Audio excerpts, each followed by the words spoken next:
जनविश्वास यात्रा आपको याद होगा, तेजस्वी यादव बस में सवार होकर के पूरा बिहार घूम गए थे।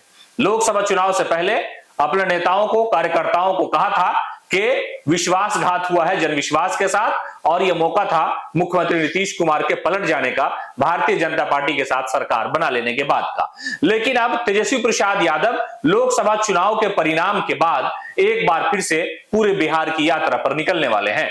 उन्होंने इस बात की घोषणा भी की है, तिथि का ऐलान होना बाकी है, लेकिन अनुमानित तिथि यह है कि 15 अगस्त के बाद तेजस्वी यादव फिर अपने नेताओं के साथ पूरे बिहार का दौरा करेंगे। लेकिन यह दौरा अलग तरीके का होगा। जनविश्वास की जो यात्रा थी वो हाईवे से गुजरते हुए अलग अलग जिलों से होते हुए पटना लौटी थी, लेकिन इस बार जो यात्रा होगी वो यात्रा होगी पद यात्रा। वो यात्रा होगी विधानसभा वाइज। हर विधानसभा, बिहार के हर 243 विधानसभा में वो जाएंगे और अपने नेताओं से, मौजूदा विधायक से, हारे हुए विधायक से, जिन विधायकों की उम्मीद है कि वो टिकट मिलेगा तो विधायक बन जाएंगे, उनसे वो मुलाकात करेंगे, सियासी चर्चा होगी, बातचीत होगी और नेताओं की क्लास भी लगेगी कि आखिरकार लोकसभा परिणाम का जो सिस्टम हमने देखा कि आपके ही विधानसभा में हमारे उम्मीदवार यानी गठबंधन के उम्मीदवार चुनाव हार गए, ऐसे लोगों पर भी शिकंजा कसने की पूरी कोशिश तेजस्वी यादव की होगी। और तेजस्वी यादव की जो यात्रा है बड़ी माने में सियासत में एक समझिए कि नया संदेश देने की कोशिश की जाएगी। हालांकि कहा यह जा रहा है कि तेजस्वी प्रसाद यादव यात्रा में निकलने से पहले पूरा रोड मैप तैयार करवा रहे हैं।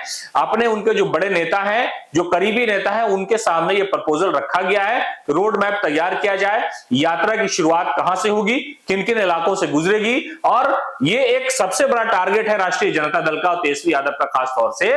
वो ये चाहते हैं कि जितना भी विधानसभा है बिहार में, अगर मान लिया जाए कि एक मुजफ्फरपुर लोकसभा है, सीतामढ़ी लोकसभा है, शिवहर लोकसभा है, मोतिहारी लोकसभा है, तो इन लोकसभा क्षेत्र के जितने विधानसभा क्षेत्र हैं उन सारे विधानसभा को आपस में मिला करके उसके बॉर्डर, उसकी सरहद पर कोई एक बड़ा प्रोग्राम किया जाएगा ताकि 2-3 विधानसभा के जो लोग हैं, वहां के जो प्रतिनिधि हैं, वो वहां पर आकर के तेजस्वी यादव को सुने। और ये सारी प्लानिंग 2025 के विधानसभा चुनाव को लेकर के हो रही है, इसलिए कि तेजस्वी यादव के साथ अभी सियासी तौर पर चैलेंज बड़ा है। हालांकि लोकसभा परिणाम से यह अंदाजा लगाया गया, यह रिपोर्ट जब आई इलेक्शन कमीशन की, कि आरजेडी को सबसे ज्यादा वोट मिला। हालांकि सीट नहीं मिली, लेकिन वोट फीसद में बढ़ोतरी हुई, लेकिन उसका खैर कोई फायदा नहीं हुआ। लेकिन अब जो है तेजस्वी प्रसाद यादव और उनकी जो टीम है, राष्ट्रीय जनता दल और उनके जो नेता है, वो एक बड़ी यात्रा पर निकल रहे हैं। 15 अगस्त के बाद यात्रा की शुरुआत होगी और इस यात्रा में अलग अलग विधानसभा के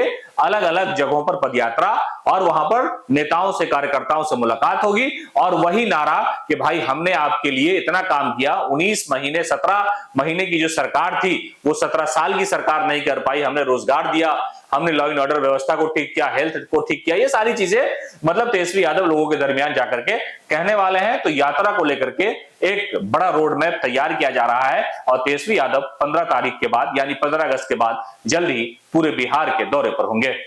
पनोरमा ग्रुप, जो सोचता है वो करता है।